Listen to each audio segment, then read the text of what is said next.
জাতীয় বিশ্ববিদ্যালয়ের অধীনে অনার্স ভর্তি পরীক্ষার ওএমআর শিট পূরণ করার নিয়ম নিয়ে কথা বলবো। আমাদের কাছে টোটাল দুইটা ওএমআর শিট রয়েছে। ওএমআর শিট কিভাবে পূরণ করবে, দুইটা ওএমআর শিটে অনেক নতুন নতুন তথ্য আছে। তোমাদের ভর্তি পরীক্ষায় এই দুইটার মধ্যে যে কোনো একটা থাকবে, ম্যাক্সিমাম পসিবিলিটি আছে এইটা থাকার। কিভাবে এই এই পরীক্ষার্থীর নাম সহ যাবতীয় সব ইনফরমেশনগুলো পূরণ করবা, কলেজ কোড কই পাবা কি পাবা, এই ভিডিওতে তুমি সব জানতে পারছো। যারা এখন আমাদের YouTube channel Facebook page subscribe follow করে রাখো ভাইয়া, এবং welcome to my YouTube channel. কারণ ইতিমধ্যে প্রায় 10 দিনের মধ্যে চ্যানেল ডিলিট ছিল, ইউটিউব থেকে নিয়ে গেছিলো, দেন আমরা ফেরত আনছি। তোমাদের ভালোবাসার কারণে, তোমাদের দোয়ার কারণে আমাদের সাথে থাকবে তোমরা ইনশাল্লাহ। তো এবার একটা কথা বলি, আমরা কীভাবে তো ওএমআর ফর্মগুলো পূরণ করবো। ইতিমধ্যে আমাদের অনেকগুলো ভিডিওতে আমরা এই ওএমআর ফর্মটা দেখিয়েছি, তো কনফিউজ হয়েও না। এটাও তোমাদের রয়েছে একই ইনফরমেশন, একটু কম বেশি, বাট যেটাই থাকুক না কেন তুমি সেটা পূরণ করতে শিখতে হবে।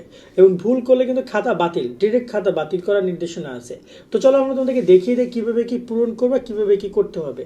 তো এখানে তোমাদের একটা এই যে দেখতে পাচ্ছ, এই যে ঘরটা, এই ঘরের এখানে কিন্তু তোমার একটা কিউআর কোড থাকবে। তোমরা কি বোঝো কিউআর কোড? যেটা স্ক্যান করলে তোমার সব এডমিট কার্ড আবার চলে আসবে। কিউআর কোড স্ক্যান করলে কি আসবে? Admit card. এবং প্রত্যেকটা পরীক্ষার খাতায় কিউআর কোড কিন্তু স্ক্যান করতে হবে, কারণ কিউআর কোড স্ক্যান করে টিচার সেটাতে অ্যাকসেপ্ট বাটন ক্লিক করলে তোমার পরীক্ষাটা যে কনফার্ম হয়েছে এটা ন্যাশনাল ইউনিভার্সিটিও দেখতে পারবে। তো এই বিষয়টা মাথায় রাখবে তোমরা। এর পরবর্তী আসি কীভাবে তোমরা এইগুলো যাবতীয় ইনফরমেশনগুলো কী চাইবে, কী লিখবা, কই থেকে লিখবা। প্রথমে চাইবে তোমার এইখানে যদি আমি একটু দেখাতে চাই, পরীক্ষার্থীর নাম জানতে চাইবে। তো পরীক্ষার্থীর নামের জায়গায় তুমি তোমার নাম ইংরেজিতে লিখবে। এখানে ইংরেজিতে লিখতে বলেছে। তোমার নাম একদম এখানে লিখবা, মানে ধরুন তুমি আমার নাম যদি হয় তাহলে আমি এখানে লিখবো এম, ঠিক আছে? মানে এখন তো লিখতে পারছি না, যাই হোক না কেন, এম ডি, তারপর হচ্ছে যে মাহিউদ্দিন শোভন, একদম কোনো স্পেস দেওয়ার দরকার নেই, কোনো স্পেস দেওয়ার দরকার নেই। একদম সুন্দর করে এরকমভাবে ধরে ধরে এম দেন ডি দেন শোভন, এইভাবে সুন্দর করে আমি আমার নামটা পুরোটা লিখে যাব। এবং এই নাম নিয়ে যদি কনফিউশন থাকে, তোমার এডমিট কার্ড দেওয়া আছে না অনার্স ভর্তির, এডমিট কার্ডে তোমার যে নাম ওইটা তুমি লিখে দিও ভাইয়া, তাইলে আর কাহিনী শেষ। এর পরবর্তীতে রয়েছে এখানে পিতার নাম ইংরেজিতে লিখতে বলেছে, অর্থাৎ তোমার পিতাকে, তার নাম কি সেটা তুমি এখানে সুন্দর করে ইংরেজিতে লিখে দাও। এখানে সুন্দর করে একইভাবে কোনো স্পেস না দিয়ে তুমি ডিরেক্টলি লিখে দাও।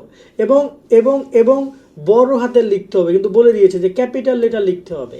তো এই পয়েন্টটা কি মাথায় ঢুকেছে যে বড় হাতে তোমার পুরো নামটা এখানে লিখবা, পিতার নাম পুরোটা লিখবা, এবং পরীক্ষার্থীর মাতার নাম এখানে ইংরেজিতে বড় হাতে পুরো নাম লিখবা। এম ডি এস এইচ, মানে যা হোক সবগুলোই কিন্তু বড় হাতের অক্ষর হতে হবে, এবং কোনো স্পেস দেওয়ার দরকার তোমার নাই। ওকে, এরপর যদি কথা বলি, এখানে বলছে বৃত্তর ঘর কালো কালের বল পেন কলম দ্বারা এমনভাবে বৃত্ত ভরাট করতে হবে লেখার জন্য দেখা না যায়। অর্থাৎ এইভাবে বৃত্ত ভরাট করতে হবে যাতে করে একদম ভরাট দেখা না যায়, আর এইগুলো করা যাবে না। তো এইগুলো কিন্তু নিষেধ, তোমরা আশা করি বুঝতে পারছো, যে মাঝখানে ক্রুজ দেওয়া, একটু ফাঁকা রাখা বা টানা কাটা দেওয়া, এগুলো কোনো কিছু অ্যালাউ করবে না তারা। এর পরবর্তীতে আসছে গ্রুপ। গ্রুপ আই মিন হচ্ছে তুমি কোন গ্রুপে, এইচএসসি তোমার গ্রুপ বলো। আবারও বলছি, এইচএসসি গ্রুপ, তুমি কোন গ্রুপে অ্যাপ্লাই করছো সেটা না, ওই গ্রুপে আদৌ চান্স পাবা তার কি গ্যারান্টি আছে? গ্যারান্টি দিতে পারবা? ওই কলেজ তোমাকে যদি না নেয় তাহলে তুমি কি করবা? সো তোমার এইচএসসি গ্রুপ কোনটা? এইচএসসি গ্রুপ যদি হয়ে থাকে তোমার যদি কমার্স, তাহলে তুমি এখানে গিয়ে এই যে তুমি ব্যবসায় গিয়ে টিক দিবা, ব্যবসায় গিয়ে ভরাট করবা। তোমার যদি হয়ে থাকে বিজ্ঞান, তাহলে তুমি মানবিক হয়ে থাকে মানবিকে ভরাট করবা। এইচএসসি গ্রুপটা ভরাট করবা এইখানে। এরপর হচ্ছে কলেজ কোড। কলেজ কোড মানে বুঝো তো, কলেজে কিন্তু একটা কোড আছে। এই কোডটা তুমি কই পাবা? তোমার যে আবেদন, তোমার যে হচ্ছে যে, আমি আবারও বলছি, তোমার যে এডমিট কার্ড সেখানে কলেজ কোড দেওয়া আছে, ওই জায়গায় গিয়ে কলেজ কোডটা তুমি দিবা। কলেজ কোড মানে অ্যাপ্লিকেশন কোড, যতটুকু অ্যাপ্লিকেশন যে আইডি থাকবে সেইখানে যে কোডটা থাকবে, মানে অ্যাপ্লাই কলেজে যতটুকু মনে হচ্ছে, অথবা কেন্দ্র কলেজে। এই ব্যাপারটা নিয়ে একটু কনফিউশন, দেখো কোন কলেজ রয়েছে। এখন আমি কপিরাইটের কারণে অ্যাপ্লিকেশন ফর্ম এবং অ্যাডমিট কার্ড আনতে পারছি না, বাট ওইখানে যে কলেজ কোডটা দেওয়া থাকবে ওই কলেজ কোডটা এখানে তোমরা বসাবা, ঠিক আছে? যদি কনফিউশন থাকে শিক্ষকের পরামর্শ নিতে পারো, বাট নর্মালি আমি যতটুকু মনে করছি যে কলেজে তুমি আবেদন করছো সেই কলেজ কোডটা তুমি এখানে দিবা। দেন এখানে ভর্তি পরীক্ষা, এবং এখানে তুমি নাম্বার লিখবে। এখানে নাম্বারের জায়গায় গিয়ে তুমি সুন্দর করে এখানে লিখবা 1, এরপর এখানে লিখবা 2, ঠিক আছে? এখানে 3 লিখবা। এভাবে লিখে যে কোডটা থাকবে সেটা লিখে এবং সেটা এখানে ভরাট করে দিবা। যেমন এখানে আমি লিখি 0, তো এখানে 0 ভরাট করবো। এখানে আমরা 3 লিখেছি, এগুলো তো বোঝো বেসিক বিষয়, তাই না? এই যে আমি 2 লিখেছি, আমি 2 ভরাট করবো। যাই হোক, এখানে কম্পিউটার তার আমি অত খুব সুন্দর করে তার লেখা সম্ভব না। তো এই হচ্ছে, এভাবে তোমরা সুন্দর করে ভরাট করবা। ওকে, তো খুবই বিচ্ছিরি লাগছে, আগে এটা রিমুভ করি, নিজে পরে বমি আসবে। পরবর্তীতে তুমি এখানে ভর্তির রোল নাম্বার লিখবা। ভর্তির রোল নাম্বার কই পাবা? তোমার এডমিট কার্ডে ভর্তির রোল নাম্বার কিন্তু দেওয়া আছে, সেটা তুমি লিখবা এবং সেটা তুমি এখানে ভরাট করবে। এখানে যদি লেখো তুমি 1, তাহলে এখানে সুন্দর করে এই যে 1 ভরাট করবা ঈশা। ওকে, মানে কত হচ্ছে তোমার এখানে লেখার ক্ষেত্রে ভরাটের বিষয়টা খুব মনোযোগ সহকারে তোমাকে দেখতে হবে। আবার অ্যাপ্লিকেশন আইডি, তোমার কিন্তু এডমিট কার্ডে অ্যাপ্লিকেশন আইডি দেওয়া আছে, আগে দেওয়া আছে admit card admission roll number দেওয়া আছে, আর এই পাশে দেওয়া আছে অ্যাপ্লিকেশন আইডি। তো ওই অ্যাপ্লিকেশন আইডি তুমি এখানে লিখবা এবং তুমি এরকমভাবে সুন্দর করে সেটা ভরাটও করে ফেলবা। তো আগে তুমি যেটা করতে পারো আমার কাছে মনে হয়, আগে তুমি কলেজ কোড লেখো, দেন তুমি রোল নাম্বার লেখো, দেন তুমি অ্যাপ্লিকেশন আইডি লেখো, আর দেন একটা আগে তুমি এটা ভরাট করো, দেন তুমি এইটা ভরাট করো, দেন তুমি এইটা ভরাট করো। ভরাট সব একসাথে করবা, লেখালেখি সব একসাথে করে ফেলবা।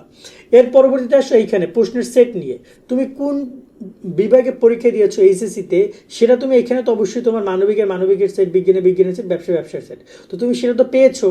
কারণ এইচএসসি গ্রুপ অনুযায়ী যদি তুমি মানবিক হও তাহলে তুমি এখানে মানবিক ভরাট করবা, এবং মানবিকের কোন বিভাগের দুইটা প্রশ্ন সেট হবে, একটা হবে মানে এ আর বি। মানে এখানে ব্যাপারটা একটু বুঝিয়ে বলি, তোমার যে প্রশ্নটা সেট মূলত হয় কি যে একই কোশ্চেন, শুধুমাত্র মানে আলাদা আলাদা করে ঘুরে পেঁচায় দেওয়া। তোমার যে কোশ্চেনটা আছে 1 নম্বরে, ওইটা তোমার পাশের জন্য থাকবে, মানে যার বি সেট থাকবে, বি সেট দিবে তোমার পাশের জনকে বা পিছনের জনকে বা সামনের জনকে। তো ওই বি সেট ওর হয়তো থাকবে 6 নম্বরে, ওর যেটা 1 নম্বরে সেটা হয়তো তোমার থাকবে 20 নম্বরে, মানে মিক্সড করে এলোমেলো করে কোশ্চেনটা থাকবে। সো এখানে তোমার যে সেট আসবে সেটা সুন্দর করে সেটা তুমি এখানে ভরাট করবা, অবশ্যই সেট ভরাট করতে হবে। এর পরবর্তীতে আর কি, পরবর্তীতে তুমি তোমার এখানে বাংলার 20টা যে উত্তর আছে সেটা তুমি এখানে ভরাট করবা, ইংরেজির 20টা আছে সেটা তুমি ভরাট করবা, সাধারণ জ্ঞানে তোমার এখানে 20টা আছে সেটা তুমি ভরাট করবা, এবং বিষয়ভিত্তিক 40টা থাকবে সেটা তুমি ভরাট করবা। এবং এখানে বিষয়ভিত্তিক কোনো নাম থাকবে না, তোমার এখানে পদার্থবিজ্ঞান, রসায়ন থেকে 10টা এরকম লেখা থাকবে না, মিক্সড করে, এখানেও মিক্সড করে থাকবে। আবার একইভাবে ব্যবসা মানবিকের ক্ষেত্রেও কোনো নাম থাকবে না, মিক্সড করে কোশ্চেন থাকবে, সেখান থেকে তুমি তোমার মতো করে অ্যান্সার দিবা। ধরুন 1 নম্বর থাকবে তোমার হচ্ছে ফিজিক্স থেকে, 2 নম্বর থাকবে কেমিস্ট্রি থেকে, 3 নম্বর আবার ফিজিক্স, 4 নম্বর আবার কেমিস্ট্রি, 5 নম্বর তোমার হায়ার ম্যাথ, 6 নম্বরে আবার বায়োলজি, 7 নম্বরে বায়োলজি, 8 নম্বর বায়োলজি, এভাবে মিক্সড করে থাকবে। আবার একইভাবে মানবিকের ক্ষেত্রেও প্রথমটা ভূগোল, দ্বিতীয়টা ইতিহাস, পরেরটা অর্থনীতি, পরেরটা আবার ভূগোল, এভাবে মিলিয়ে থাকবে। টোটাল 40টা কোশ্চেন এভাবে মিক্সড করে দিবে তারা। ওকে, তো এইগুলো ভরাট। আর এই পাশে তোমরা খেয়াল করো, এখানে লেখা আছে যে নিচের অসম্পূর্ণ এখানে আমি নিচের অংশটুকু প্রত্যবেক্ষক পূরণ করবে। তো এটা আসলে অন্যভাবে পড়ানো আছে, যার কারণে আমি পুরোপুরি তো আর পড়তে পারছি না। আচ্ছা, আমি একটু ঘুরাই দিই। ওকে, এভাবে না, এভাবে। ওকে, আচ্ছা ওয়েট করে আমরা একটু দেখি তো এভাবে পড়া যায়। এই যে পড়া যাচ্ছে, অত সুন্দর। নিচের অংশটুকু প্রত্যবেক্ষক পূরণ করবে, অর্থাৎ যিনি পরীক্ষায় দায়িত্ব থাকবেন তিনি এটা পূরণ করবেন। এখানে ভর্তি পরীক্ষার রোল নাম্বার এটা তিনি পূরণ করবেন, এবং প্রত্যবেক্ষকের স্বাক্ষর এটা তিনি দিবেন। তো এই ইনফরমেশনটা কে দিবেন? ওই যে হলে যিনি দায়িত্বে থাকবেন তিনি। আর ছাত্রছাত্রীদের স্বাক্ষর প্রবেশপত্র অনুযায়ী এই স্বাক্ষরটা কে দিবে? এটা দিবে তুমি। এই স্বাক্ষরটা নিয়ে কাহিনী, তোমার এডমিট কার্ডে যে স্বাক্ষর থাকবে সেই স্বাক্ষরটা দিবে, যে বলছে প্রবেশপত্র অনুযায়ী। তো এডমিট কার্ডে যে স্বাক্ষর, সেই স্বাক্ষর অনুযায়ী তুমি এখানে স্বাক্ষর দিবা, এবং ওই স্বাক্ষর অনুযায়ী তুমি অ্যাটেন্ডেন্সের স্বাক্ষর দিবা। মূলত 3 জায়গা, আমি আবারও বলছি, কোথায় কোথায়? এডমিট কার্ডে যে স্বাক্ষর, ওই স্বাক্ষরই তুমি অ্যাটেন্ডেন্স শিটে দিবা, ওই স্বাক্ষরই আবার তুমি এই ওএমআর ফর্মে দিবা। তো খুব ইজিলি আশা করি তোমাদেরকে আমি বুঝাতে পারছি এই ওএমআর ফর্ম পূরণটা। আর রইলো তোমাদের এই ওএমআর ফর্ম, এটা নিয়ে এটা মনে হয় খুব বেশি আসবে না, তারপরও এটা মেবি আসবে না, তারপরে তোমাদের দেখতে চাও আমাদের এটা নিয়ে ভিডিও আপলোড করা আছে। তো এই হচ্ছে ওএমআর ফর্ম পূরণ করার পুরো প্রসেসটা। সো আজকের মতো ভিডিও আমরা এখানে শেষ করছি। কেমন লেগেছে ভিডিও কমেন্টে জানিও, আর এরকমের পরীক্ষা নিয়ে সব আপডেটগুলো পেতে আমাদের সাথে সাবস্ক্রাইব করে যুক্ত থাকো। আল্লাহ হাফেজ।